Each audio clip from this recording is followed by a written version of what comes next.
Yo, what's up everyone? How you doing? Yeah. So today we're just gonna talk about basically we're gonna talk about the story of how parents and please just a disclaimer, I'm not doing this to trash parents or anything. I'm just doing this to just enlighten ourselves, because it's something that I've been thinking about, and I've been just trying to figure out in my mind on how parents tend to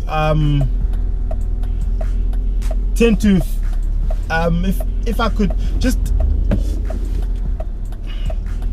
just looking for a better word, I would say where parents tend to break down a child with the intent, with a good intent.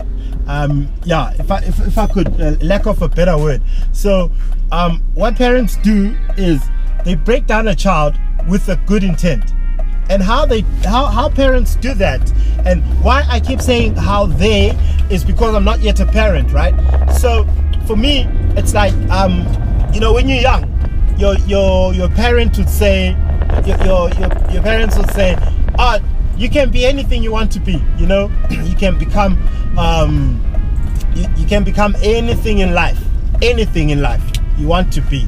So you want to become, and yeah, it does happen. It does so happen that you end up becoming anything that you want to become in life. But then things change when you become a teenager, when you get to high school. Things change, and then what parents do now is they're telling you, no. You have to work hard at school to become a doctor. You have to work hard at school to become a lawyer. You have to work hard at school, to become this successful looking person, and that's what they want to see in you. Or some would even tell you to do, if maybe for example, if maybe my mother wanted to become a nurse, and then she would say, no, you should become a nurse, because she never became a nurse. Maybe she became a teacher or something like that. And then she'll be like, yeah, you should become a nurse. You should do nursing. The nursing industry is very good. So it's like, it's a dream. It's basically what's happening is that a lot of parents tend to try to fulfill the dreams that they could never fulfill for themselves through their children. So they try to make their children become who they they wish they could have been. All right. And I feel like it's a wrong thing, as much as it is like a good push in a way, but at the same time, for me it feels like it's a wrong thing, because what you're doing is when the child is young, you already telling them a different story about life, saying they can become anything they want to be. And then jiggy jiggy, heavy. Okay, so jiggy, you change the whole narrative, and you're like, nah, you gotta become what I want to become. What I want you to become.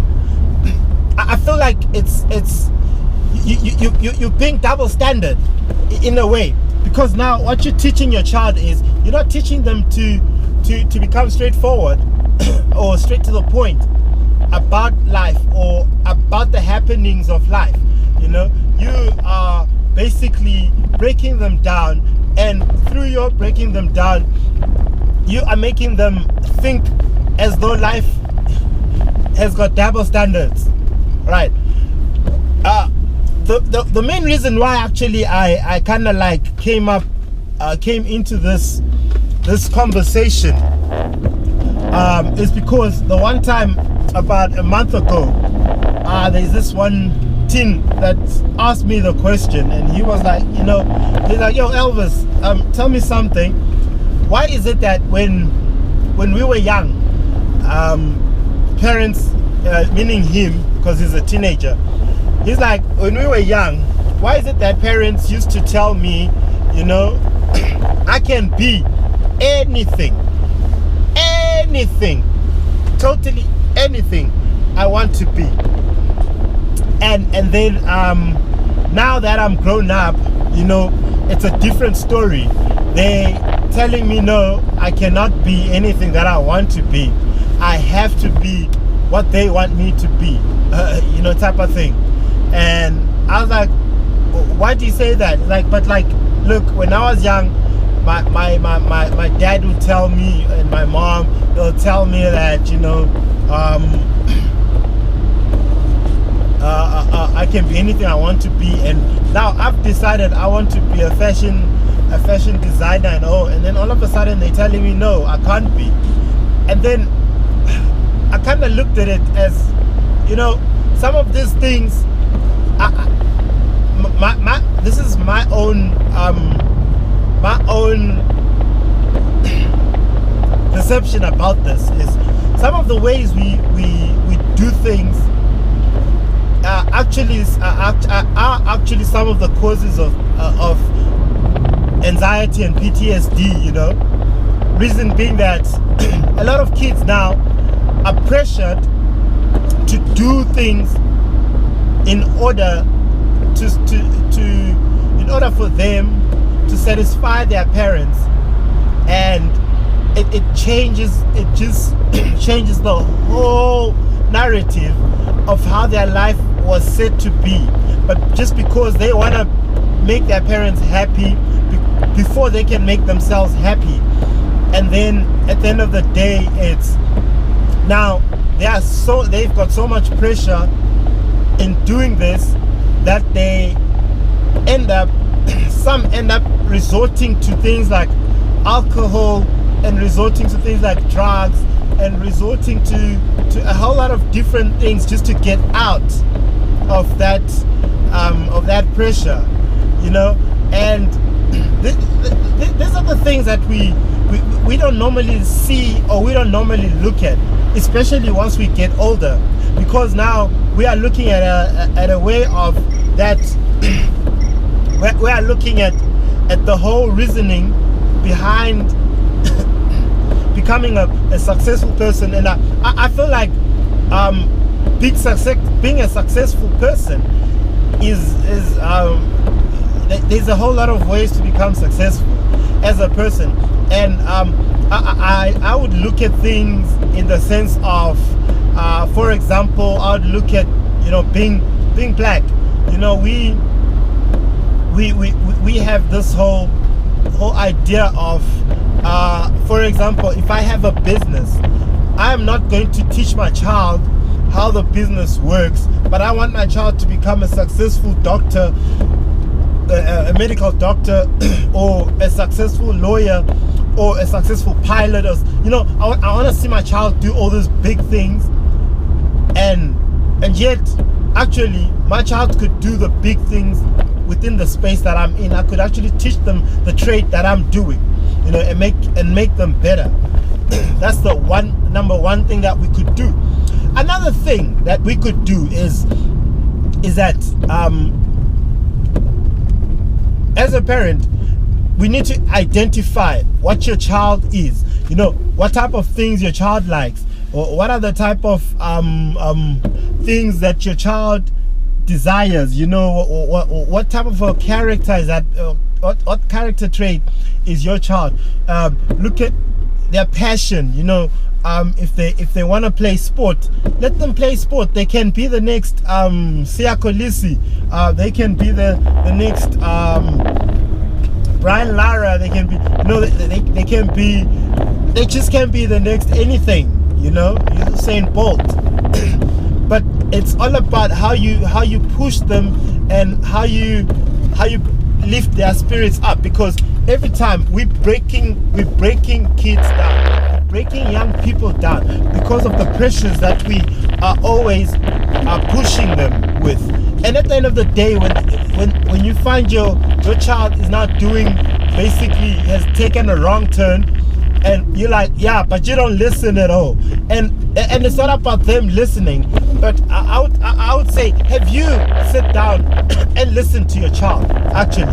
And this is not to say that you are wrong to give them guidance, No, as a parent, you are supposed to give your child guidance.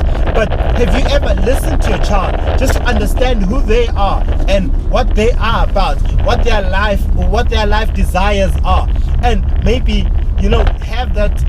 And the other problem is that we don't have that one-on-one conversation with our children, which then makes us become the type of people that have our kids. We become the people that have our kids not listening to us and not connecting with us just because they haven't seen our presence in their lives. Yes, we have been there as parents.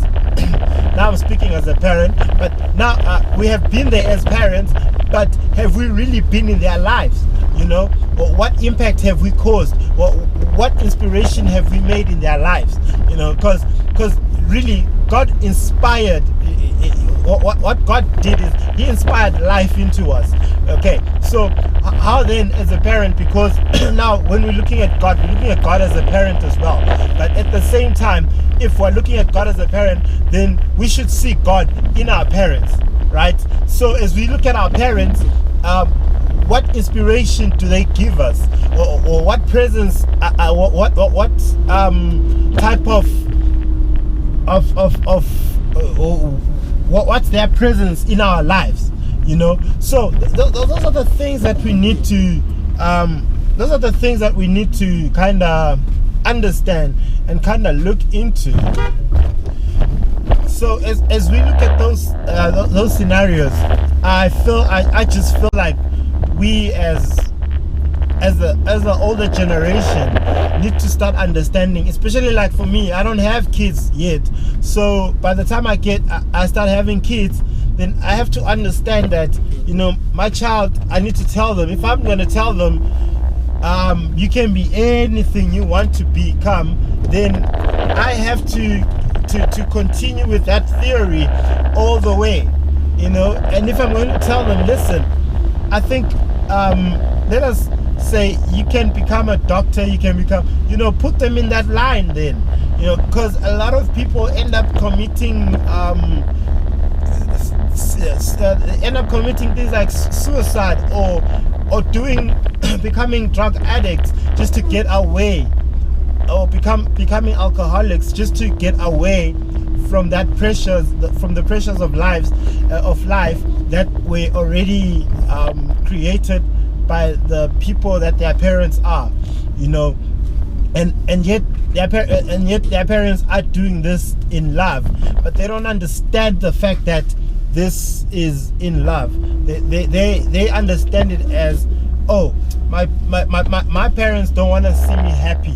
Okay, and then at the end of the day, what do? They just feel like, life is just life, and then you find them doing the wrong things, taking the wrong decisions, making the wrong decisions, and doing the wrong everything, and then you're like, oh, my child is bewitched, my child has been bewitched. Yeah, so sometimes it's not that your child has been bewitched, it's just that your child your child wanted something and actually needed guidance from you, but you are not there to give them that guidance. So I just think that's where we can actually look into that. So what my prayer or what my conclusion would be that let us be present in our children's lives, and as we are present in our children's lives, let us inspire them. Let us aspire. Let our aspirations to inspire them. Let us aspire to inspire these kids and help them to grow. Help them to look for the correct. To look for the right things to do through what we have done as the people that have been there before them, and let us just continue to bless them with our presence in their lives, and let us give them their flowers right now as they are alive, so that even our parents, we need to give our parents their flowers when they are alive. But as parents, are we teaching our kids to give us teaching our kids to give us the flowers, in our lives, in their to give them are we teaching them English? Are we teaching them to give us flowers whilst they're still alive? Because this is where we go wrong. We don't give them flowers and then we expect them to give us flowers. I feel like it's a two-way street, and we need to do things in the correct manner. So yeah, everyone, be blessed.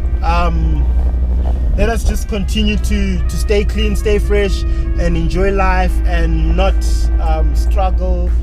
Yes, struggle will always be there, but let's just try not to struggle and try not to overdo things, but let us try to do things to the greatest, to the bestest. All right, cheers, man. Enjoy, be blessed. From L Jackson Pasteur, peace.